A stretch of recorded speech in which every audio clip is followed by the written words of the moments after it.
Much has been said about the art we view, but what about the art we wear? One Worcester resident uses pins and needles instead of paints and brushes to time travel with her clothes. After majoring in biology and biochemistry in college, Hannah Ullek turned her attention to a new passion. I've been sewing 7 going on 8 years now. I do everything from the 9th century all the way up until the 1910s in terms of faithful reproductions. My favorite era can sort of fluctuate depending on the mood that I'm in. Sometimes I really lean Middle Ages.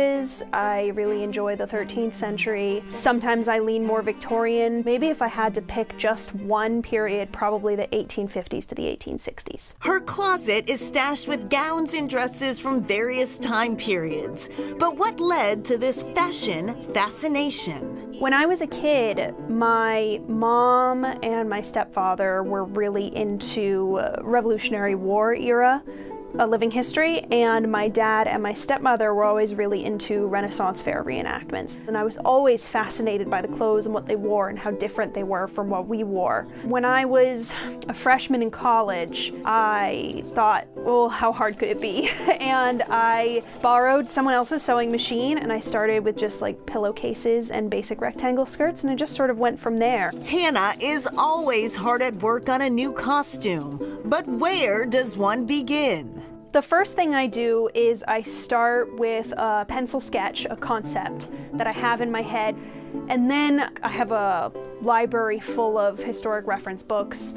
I'll pour through those, I'll go online, I'll look up the specific era that I'm looking to recreate. Hannah says it typically takes her about a week to create a new costume, but there are exceptions. The longest it ever took me to complete a garment, start to finish, was probably 3.5 months, 4 months.